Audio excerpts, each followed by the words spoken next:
Assalamualaikum warahmatullahi wabarakatuh. Bismillah, alhamdulillahirrabbilalamin. Wassalatu wassalamu ala rasulillah wa ala alihi washabihi wa man tabi'ahum bi ihsanin ila yaumiddin. Berjumpa kembali dengan channel ini, channel Al-Husain, yang membahas tentang fenomena-fenomena pergolakan pemikiran dalam dunia Islam, baik dari kalangan yang itu maupun yang ini.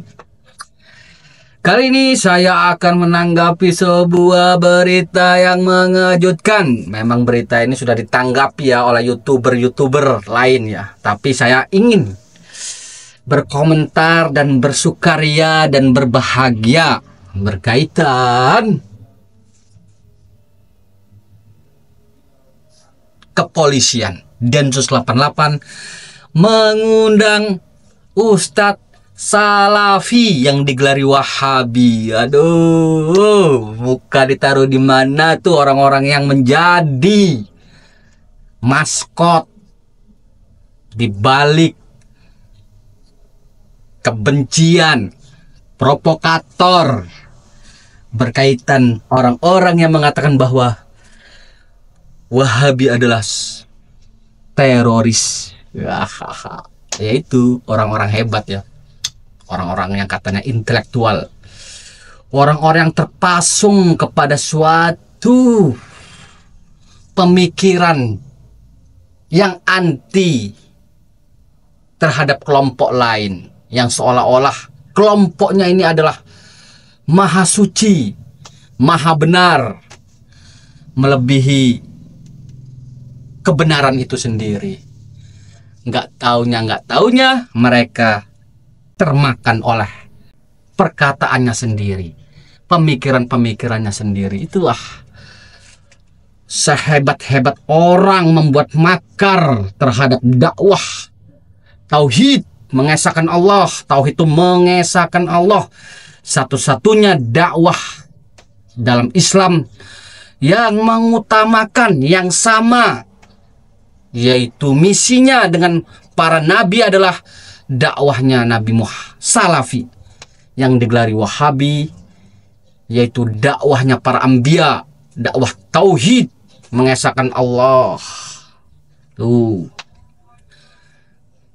tidak ada kelompok lain yang benar-benar fokus dalam masalah-masalah seperti ini, dari hal-hal yang besar maupun yang kecil. Bahkan salah satu kelompok, salah satu dai ulama yang terdepan dalam memerangi terorisme adalah ulama-ulama yang digelari Wahabi. Itu jelas, itu referensi Dr. Said Akil Sirot itu berbicara tentang Salman Al-Audah, Sayyid Qutb, kemudian siapa lagi itu yang sering disebut-sebut oleh siapa namanya, Dr. Said Akil Sirot, terus kemudian Islah Bahrawi. Itu referensi itu semua ditulis di dalam buku-buku para kalangan ulama-ulama Salafi. Tuh, coba dibaca tuh referensi ulama-ulamanya ya. Tapi karena punya tujuan politik paham tertentu, mereka gunakan referensi tersebut untuk menyerang kelompok orang tersebut. Nah, itu referensi semua itu dari kalangan ulama Salafi, karena nggak ada yang berani membongkar pemikiran Sayyid Qutb, Salman Al-Audah, kemudian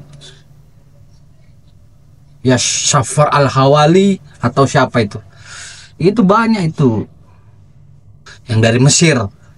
Iya, cuman karena seperti orang-orang ini, Islah Bahrawi dan Sufyan Ats-Tsauri mempunyai tujuan politik paham tertentu, pahamnya dibenturkanlah, memanfaatkan orang-orang bodoh, orang-orang awam untuk melihat keintelektualan mereka berdua di dalam mempromosikan pahamnya. Itu kebaca ya. Itu tadi. Jelas ya.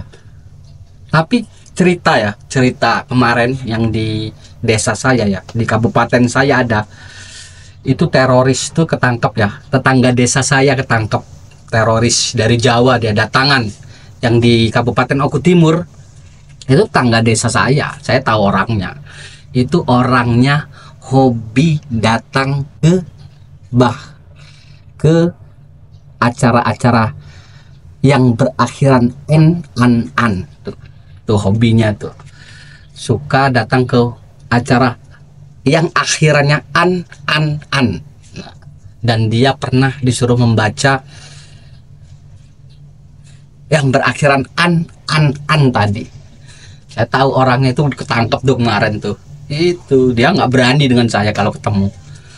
Iya, selalu menghindar. Orang teroris itu paling takut mau ngobrol dengan orang Salafi, mau belajar dengan ngobrol, diskusi dengan orang Salafi itu paling takut orang-orang teroris tuh. Jadi hoak. Ya alhamdulillah Allah ya, semakin zaman ini kan semakin maju, orang-orang semakin cerdas, orang-orang baru banyak. Penerus bangsa ini mempunyai alat ya, di zaman ini mempunyai kemodernan ini melahirkan orang-orang yang cukup kritis dan cerdas ya. Jadi bisalah, tidak akan orang-orang yang suka doktrin itu bakal ditinggali nanti. Orang-orang yang sering mendoktrin, kemudian orang-orang yang taklid yang mendoktrin anti wahabi itu makin lama ditelan peradaban, karena zaman sekarang nggak bisa lah. Sekarang kan bukti banyak, ada internet, ada chat GPT lah. Jadi kalau kita beragama ini masih taklid, ikut, nggak mau belajar ya bakal rugi banget. Iyalah, sekarang Al-Quran mau mencari tafsir siapa saja ada, mau hadis, mau soheh palsu, sarah siapapun ada. Jadi kalau kita tidak mampu dan hanya menerima apa yang masuk, ya siap-siap kita jadi korban dari pemikiran orang lain. Itu kembali lagi kepada Dr. Said Akil Sirot yang mendapatkan referensi tersebut. Tahu dari mana Dr. Said Akil Sirot itu tentang penyimpangan, tentang aliran-aliran Islam yang keras, begitu Islam Bahrawi juga. Itu siapa kalau bukan dai salafi seperti Syekh Rabi'. Tuh salah satu ulama yang mendapat rekomendasi dari orang-orang yang setingkat keilmuannya dengannya ya. Yang beliau ini mendapat julukan sebagai ulama jarh wa ta'dil, yang membongkar pemikiran Sayyid Qutb, kemudian gerakan-gerakan Ikhwanul Muslimin, gerakan-gerakan Islam lainnya yang banyak menyimpang dari dasar-dasar kebenaran. Tuh Syekh Rabi'. Kemudian di Indonesia itu dikenal dengan Ustadz Lokman Ba'abduh yang membuat buku Mereka Adalah Terorisme. Nah itu luar biasa. Nggak ada ulama-ulama sekelas mereka yang benar-benar fokus, yang benar-benar membantai pemikiran-pemikiran orang-orang Khawarij di zaman ini, yaitu para kalangan-kalangan mereka yang sering disebut-sebut sebagai pemberontak. Nah itu jadi terbuktilah sekarang itu buahnya ya. Sekarang ini buah hasil dari dakwah-dakwah orang-orang terdahulu ya.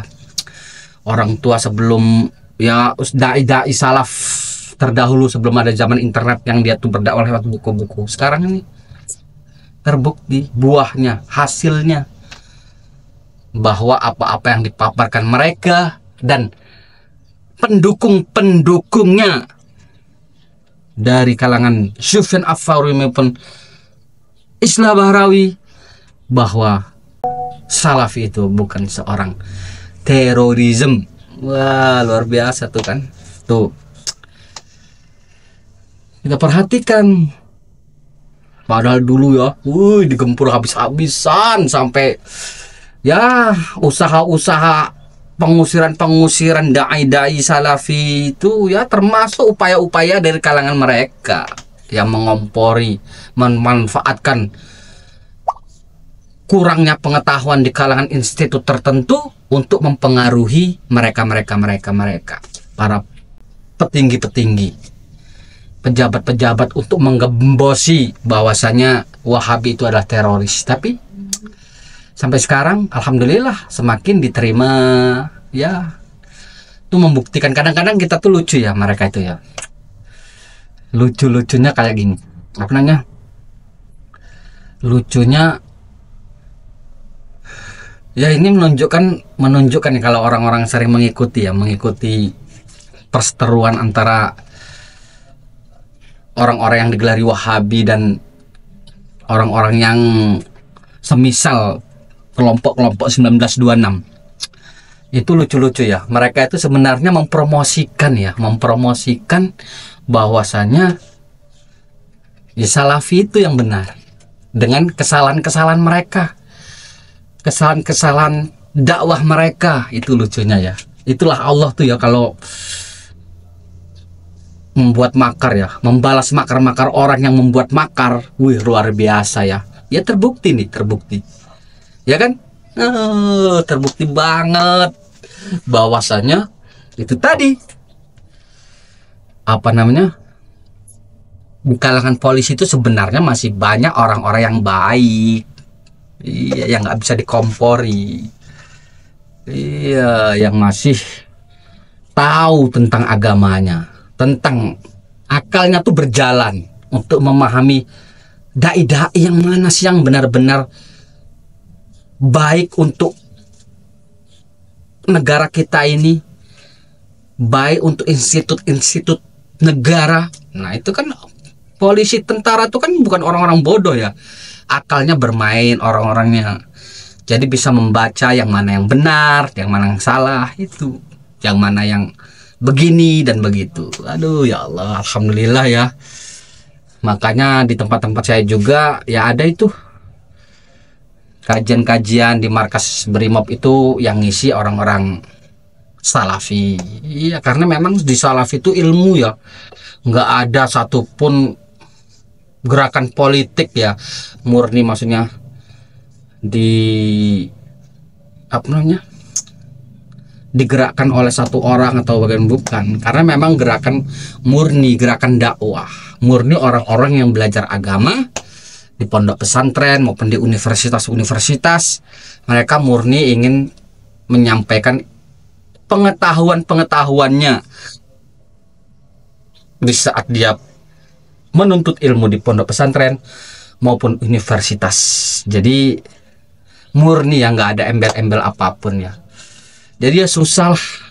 Itulah kadang-kadang orang-orang, kalau kita perhatikan ya, orang-orang yang seperti Islah Bahrawi dan Sufyan Ats-Tsauri itu raut wajahnya mengerikan ya, nggak ada tanda-tanda orang soleh. Kalau dilihat wajahnya ya, kayaknya wajah-wajah orang mengompori umat untuk membenci. Yalah, astagfirullahaladzim. Tapi karena dengan kesalahan-kesalahan mereka, dengan dakwah mereka, tapi Allah menolong manhaj salaf ini dengan cara yaitu tadi, yang membolak-balikkan hati kan Allah, yang berhak menolong agamanya kan Allah. Nah, pasti Allah tolong agama Allah, pasti Allah tolong dakwahnya para nabi, dakwah tauhid, mengesahkan Allah. Karena salah satu dakwah yang benar-benar masih murni, yang sama dengan dakwahnya para nabi untuk mengesahkan Allah, tiada lain tiada bukan adalah dakwah dai-dai, orang-orang yang digelari Wahabi dengan segala macam bahan atau metode yang mereka sampaikan. Intinya dakwah mereka adalah dakwah tauhid, bukan dakwah yang lain. Tauhid, tauhid, tauhid, tauhid, tauhid, tauhid. Tidak ada lain. Makanya mereka itu cepat untuk ma'rifatullah tuh cepat banget ya. Ma'rifatullah, mengenal Allah tuh cepat banget. Beda dengan kelompok yang lainnya. Kelompok yang lain itu kadang ya mau syariat dulu, kemudian hakikat, kemudian syariat, tarikat, kemudian ma'rifatullah. Kadang-kadang pembahasan mereka jika berbicara ma'rifat, tarikat, yaitu banyak halunya ya. Pasti yang dijadikan iklan itu karomah, garomah, dan karomah.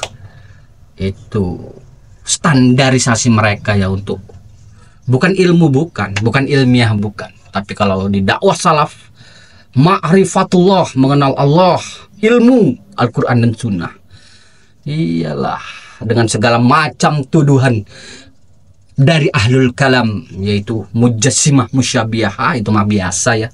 Sudah bukan diri kita aja yang digelari seperti itu. Sebelumnya orang-orang terdahulu itu sudah ada ulama-ulama terdahulu yang digelari mujassimah. Semenjak ahlul kalam itu masuk ke dalam teologi Islam, filsafat di zaman dinasti Abbasiyah. Jadi kita harus ingat perkataan Abu Hatim Ar-Razi, yaitu ciri-ciri ahlu sunnah adalah mereka-mereka yang digelari Jahmiyah sebagai mujassimah. Ciri-ciri, jadi yang menggelari kita sebagai mujassimah, hakikatnya adalah Jahmiyah. Tuh, penakwil sifat Allah. Alhamdulillah, kita bersyukur kepada Allah. Sekarang yang paling penting adalah memperbanyak amal,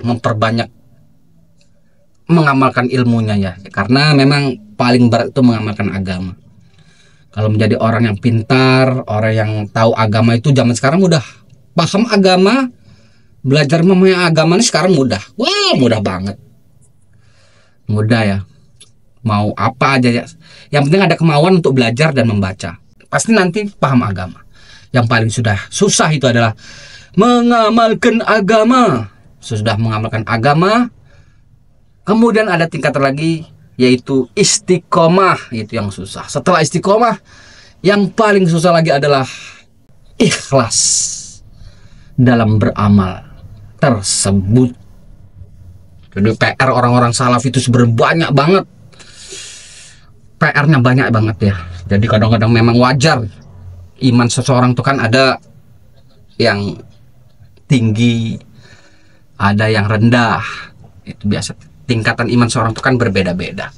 Seperti halnya apa yang dikatakan oleh Rasulullah SAW, yaitu tentang imannya Abu Bakar terhadap imannya orang-orang selain Abu Bakar tersebut, yaitu iman seluruh umat. Dibandingkan imannya Abu Bakar, itu adalah masih lebih berat imannya Abu Bakar. Luar biasa ya iman seseorang. Jadi jangan heran jika ada dai-dai salafi yang masih ya bermaksiat, apalagi ustadznya yang masih mungkin ya merokok, apa nyanyi, apa ya biasa. Iman seseorang itu memang bertingkat-tingkat. Kita jangan seperti mereka-mereka yang sok suci, seolah-olah yang paling benar, seolah-olah yang paling bersih. Itu saja, semoga bermanfaat. Assalamualaikum warahmatullahi wabarakatuh.